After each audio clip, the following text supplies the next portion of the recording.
बहुत साल पहले की बात है। लक्ष्मी नगर में एक बहुत बड़ा जंगल हुआ करता था। उस जंगल में शेर खान नाम का एक शेर रहता था। वह जंगल का राजा था। उसके शासनकाल में जंगल के सभी जानवर सुखी और शांति से रहते थे। यदि जंगल में कोई भी जानवर गलत काम करता तो शेर खान उसे दंड देते थे। वह कमजोर जानवरों की रक्षा भी करते थे।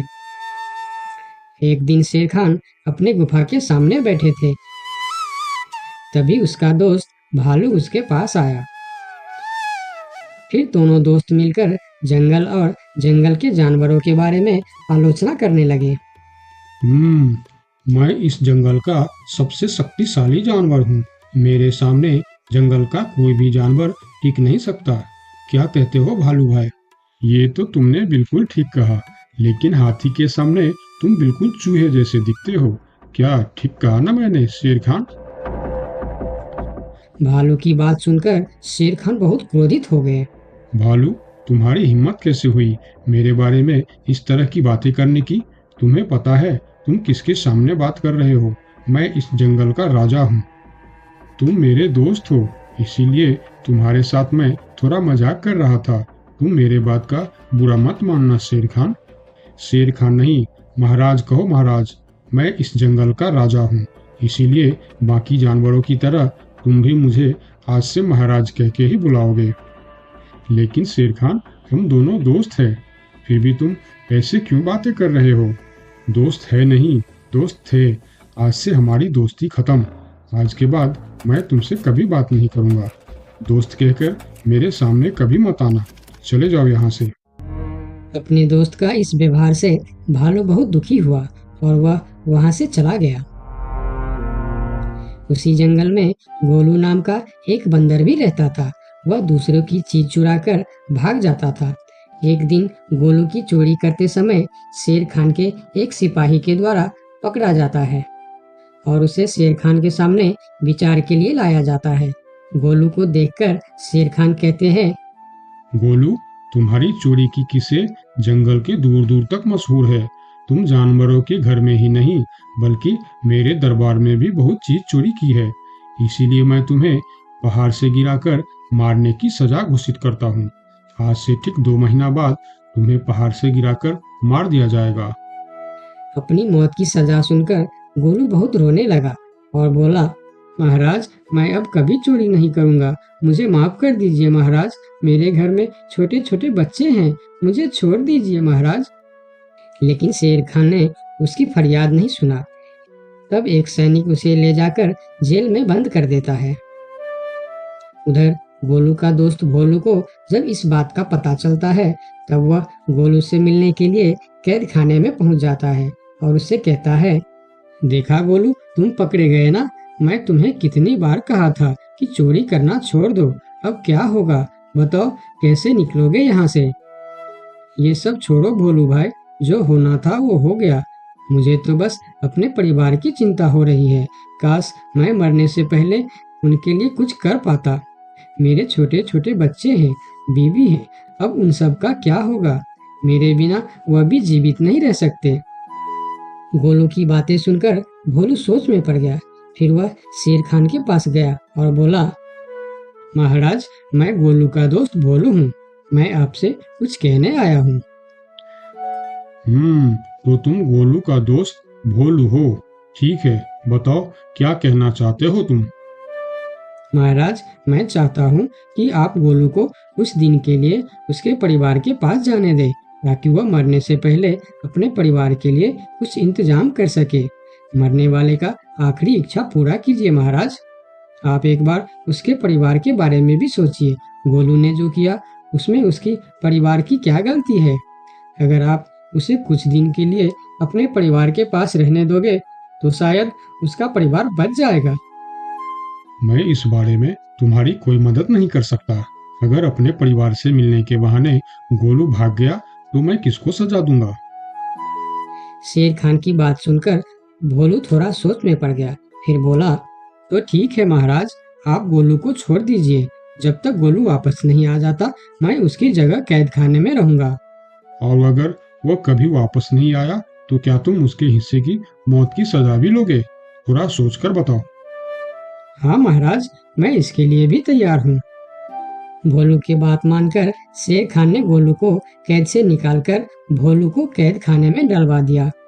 तब बाहर निकलकर गोलू ने भोलू को बोला, दोस्त तुम चिंता मत करना, मैं समय से पहले ही वापस आ जाऊंगा। ऐसा कहकर गोलू वहां से चला गया और भोलू गोलू की जगह कैद खाने में रहने लगा। इस तरह बहुत दिन बीत गया, लेकिन गोलू वापस नहीं आया। तब एक दिन शेर खान भोलू के पास आया। देखा बंदर, मैंने कहा था ना गोलू वापस नहीं आएगा। अगर कल सुबह तक गोलू वापस नहीं आया तो शर्त के अनुसार कल शाम के समय तुम्हें पहाड़ से गिरा दिया जाएगा।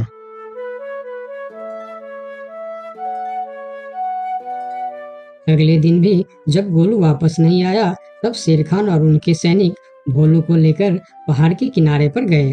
फिर भोलू को खाई के किनारे खड़ा करके शेर खान ने कहा, देखा ना मूर्ख बंदर, तुम्हारे दोस्त तुमको धोखा देकर चला गया।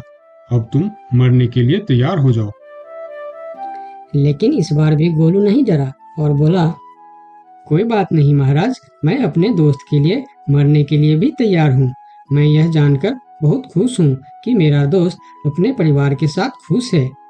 मेरे आगे पीछे और कोई नहीं है, मैं तैयार हूँ महाराज। शेर खान और भोलू के बीच बातचीत चल ही रही थी कि तभी थोड़ी दूर पर गोलू उनके और आता हुआ दिखाई दिया। फिर पास आकर उसने बोला, तुम्हें ऐसा करने की कोई जरूरत नहीं है दोस्त। तुमने मेरे लिए जो किया उसके लिए तुम्हारा बहुत बहुत शुक्रिया। अब मैं अपनी सजा पूरी करने के लिए तैयार हूँ। महाराज छोड़ दीजिए मेरे दोस्त को। गोलू, तुम्हें वापस आने की क्या जरूरत थी? मैं यह सजा ले लेता था। तुम्हारे घर में छोटे छोटे बच्चे हैं, बीवी है, उनका क्या होगा? मेरे परिवार में मेरे अलावा और कोई नहीं है। इसीलिए यदि मैं मर भी जाऊं तो मेरे लिए किसी को कोई दुख नहीं होगी। तुम यहाँ से चले जाओ। नहीं दोस्त, गलती मैंने की है, इसीलिए सजा भी मुझे ही मिलनी चाहिए। उन दोनों की दोस्ती को देखकर शेर खान सोचने लगे, ये दोनों अपने दोस्ती के खातिर एक दूसरे के लिए जान देने के लिए तैयार है, और मैं एक छोटी सी बात के लिए अपने सबसे अच्छे मित्र भालू से दोस्ती तोड़ दी। यह मैंने बहुत बड़ा गलती कर दी। मुझे इसका प्रायश्चित करना ही होगा। किसी को मरने की कोई जरूरत नहीं है। तुम दोनों की दोस्ती देखकर मैं गोलू की सजा माफ करता हूँ। और याद रखना गोलू, अगर तुमने फिर से चोरी की तो अगली बार मैं तुम्हारी सजा माफ नहीं कर पाऊंगा। नहीं नहीं महाराज, आज के बाद मैं फिर कभी ऐसा गलती नहीं करूंगा। आज से मैं ईमानदारी से मेहनत करके अपना परिवार चलाऊंगा। आपका बहुत बहुत धन्यवाद महाराज। ठीक है, अब तुम लोग यहाँ से जा सकते हो। उनके जाने के बाद शेर खान सीधा अपने दोस्त भालू के पास गया। भालू मेरा दोस्त, मैं यहाँ तुमसे माफी मांगने के लिए आया हूँ। मैंने जो उस दिन तुम्हारे साथ व्यवहार किया वह बहुत गलत था। मैं बहुत शर्मिंदा हूँ। मुझे माफ कर दो मेरे दोस्त। लेकिन महाराज, आपने तो कहा था। महाराज नहीं, शेर खान बोलो, शेर खान। आज से तुम मुझे महाराज नहीं, शेर खान ही बुलाओगे, क्योंकि दोस्त एक दूसरे के नाम लेकर ही बुलाते हैं। आज से तुम मेरे सबसे अच्छे दोस्त हो। गोलू और भोलू की दोस्ती देखकर शेर खान को अपनी गलती का एहसास हुआ और उसने भालू से माफी मांगी और दोनों फिर से दोस्त बन गए। तो दोस्तों, इस कहानी से हमें यह सीख मिलता है कि कभी-कभी दूसरे के अच्छाइयों को देखकर भी हम अच्छा बन जाते हैं। इसीलिए हमें हमेशा अच्छे लोगों के साथ ही दोस्ती रखनी चाहिए और अच्छे अच्छे काम भी करनी चाहिए। आपका बहुत बहुत धन्यवाद। एक समय की बात है, लक्ष्मी नगर में एक बड़ा जंगल था। उस जंगल में सोनू नाम का एक हिरन रहता था, जिसे जंगल में रहते हुए काफी साल हो गया था। सोनू का इस दुनिया में कोई नहीं था। कुछ महीने पहले ही उसका माँ बाबा गुजर गए थे।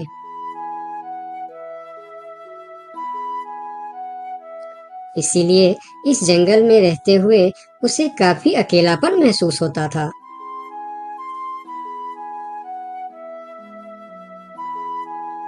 कितना बड़ा जंगल है हमारा, लेकिन फिर भी एक अजीब सा अकेलापन महसूस होता है। काश मेरा भी कोई दोस्त होता तो कितना अच्छा होता। तभी वहां से एक तेंदुआ और सियार गुजर रहे थे। सोनू को अकेला देखकर दोनों उसके पास आए और बोलता है, अकेले अकेले क्या कर रहे हो? हमसे दोस्ती कर लो, हम है ना तुम्हारे साथ रहने के लिए। क्या मैं तुम दोनों से दोस्ती कर लूं? तुम लोगों को काम है दूसरे को बेवकूफ बनाना और उनका खाना चुराना और परेशान करना। तुम दोनों से दोस्ती करके मैं गलत चीजों के अलावा और कुछ नहीं सीखने वाला। इससे अच्छा तो मैं अकेले ही ठीक हूँ। अब तुम दोनों यहाँ से जा सकते हो। अभी तो तुम हमारी दोस्ती को ठुकरा रहे हो, लेकिन वक्त आने पर तुमको हमारी दोस्ती की अहमियत पता चलेगी, देख लेना। ये कहकर वह दोनों वहां से चले जाते हैं। उन दोनों के चले जाने के बाद हिरन कुछ देर बाहर बैठा रहा। फिर धीरे धीरे शाम हो गई। तब हिरन भी घर के अंदर चला गया। अगले दिन सुबह जब हिरन अपने घर के बाहर बैठा था, तब हिरन ने देखा कि एक छोटा सा हाथी जो उसकी उम्र का था, वह धीरे धीरे उसके पास आ रहा है और उनके पास आके कहा, कैसे हो प्यारे हिरन? मेरा नाम गोलू है। मैं आज ही इस जंगल में आया हूँ। तुम्हारा नाम क्या है? क्या तुम इस जंगल में रहते हो? मेरा नाम है सोनू और इसी जंगल में मैं जन्म से ही रह रहा हूँ। तुम कहाँ से आए हो? तुम्हारे साथ और कौन कौन है? मैं पास की जंगल से आज ही आया हूँ। मेरा इस दुनिया में कोई नहीं है। क्या तुम यहाँ अकेले रहते हो? हाँ, मैं अकेला ही रहता हूँ। मेरा भी इस दुनिया में कोई नहीं है दोस्त। सोनू, क्या यहाँ कोई ऐसी जगह है जहाँ मैं अपना घर बनाकर रह सकूं? हाँ दोस्त, इस जंगल में ऐसे बहुत से जगह हैं जहाँ तुम घर बनाकर रह सकते हो। आओ मेरे साथ। फिर हिरन और हाथी जंगल के और भी अंदर चले गए, जहाँ हरियाली भी थी और जगह भी बहुत सुंदर थी। यहाँ तो मैं अपना पसंद का घर आराम से बना सकता हूँ। हाँ मेरे दोस्त, और इस काम में मैं तुम्हारी मदद करूँगा। नहीं प्यारे दोस्त, मैं अपना घर खुद बना लूँगा। मैं तुम्हारा फायदा नहीं उठाना चाहता। तुम मेरी बहुत मदद की है। ये सुनकर भी हिरन ने उसकी मदद करने का फैसला नहीं बदला और काम पर लग गए। जंगल से अच्छी लकड़ियाँ और पेड़ इकट्ठा करके दोनों ने मिलकर 2 दिन के अंदर ही एक झोपड़ी जैसा घर बना डाले। तुम्हारा बहुत बहुत शुक्रिया दोस्त। अगर तुम नहीं होते तो मैं इतना आसानी से ये घर नहीं बना पाता। शुक्रिया की कोई जरूरत नहीं है। तुम मेरे प्यारे दोस्त हो। ये तो मुझे करना ही था। उस दिन से दोनों की दोस्ती और भी गहरी हो गई। इधर शाम होने वाली थी। हिरन अपने दोस्त से विदा लेकर अपने घर की ओर चलना शुरू किया। हिरन रोज हाथी के घर आता और दोनों सारा दिन साथ ही रहते थे। एक साथ खाते थे और मजे भी करते थे। एक दिन सोनू हिरन हाथी के घर नहीं आया तो उसे हिरन के लिए चिंता होने लगा। वह फिर चलकर हिरन के घर जा पहुंचा। अरे क्या हुआ दोस्त, तुम आज मेरे घर क्यों नहीं आए? तुम्हें ना देखकर मैं बहुत परेशान हो गया, इसीलिए मैं इधर चला आया। दोस्त, मेरा तबीयत खराब है। पूरे शरीर में बहुत दर्द हो रहा है। मैं ठीक से खड़ा भी नहीं हो पा रहा हूँ। हाथी आगे आया और हिरन के शरीर को छू कर देखा कि हिरन को तो बहुत तेज बुखार चढ़ा है। दोस्त, तुम्हें तो बहुत तेज बुखार है, लेकिन ये सब अचानक कैसे हो गया? ये कहकर हाथी ने थोड़ा देर सोचा और बोला, मैं अभी आता हूँ।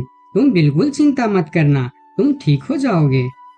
इतना कहकर हाथी वहां से चला गया और सोनू हिरन उसका इंतजार करने लगा। लेकिन कई घंटे गुजर जाने के बाद भी हाथी नहीं लौटा। हिरन निराश होकर बैठा रहा। थोड़ी देर बाद वही तेंदुआ और सियार उसके पास आ गए और कहने लगे, सोनू हिरन, तुम्हारी तबीयत का पता चला तो हमें बहुत दुख हुआ। ये देखो, हम तुम्हारे लिए खाना भी लेकर आए हैं। उन्होंने कुछ फल हिरन के सामने रख दिए और फिर उसको खाने के लिए कहते हैं।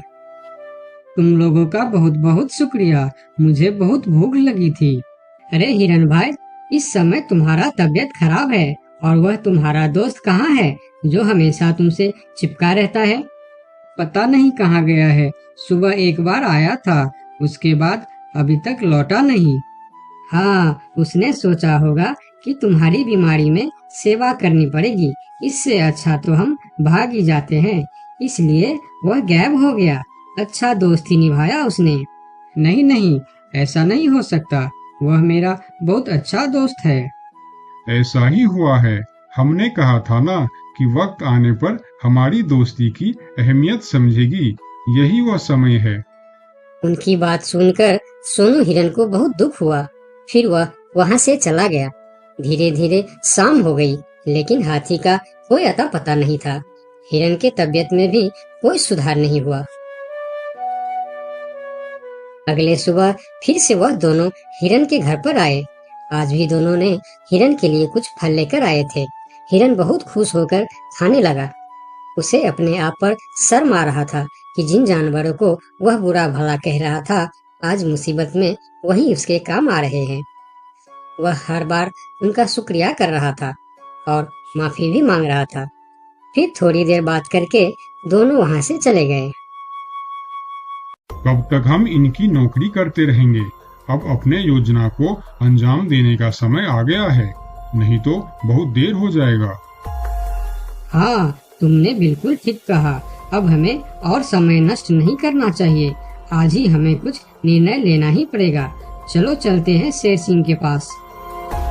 शाम के समय जब हिरन अकेला था, तब हाथी वहां पर पहुंचता। उसको देखते ही सोनू हिरन को बहुत गुस्सा आ गया। क्या देखने आए हो यहाँ? यही कि मैं जिंदा हूँ या मर गया? ऐसा क्यों बोल रहे हो दोस्त? मेरा पूरा बात तो सुनो। मुझे दोस्त कहकर मत बुलाओ। दोस्त वो होता है जो अच्छे और बुरे वक्त में साथ निभाए। तुम तो मेरे तबीयत खराब होते ही मुझे छोड़कर भाग गए थे। मुझे खाना भी वह लोग लाकर दे रहे थे जिससे मैं बात तक करना पसंद नहीं करता था। तुम्हें अभी तक कुछ भी पता नहीं है, इसीलिए गुस्सा कर रहे हो। मैं तुम्हारे साथ छोड़कर नहीं भागा था। मुझे पता चल चुका था कि तुम्हें डेंगू बुखार हो गया है और तुम्हारे पास सिर्फ 3 दिन थे।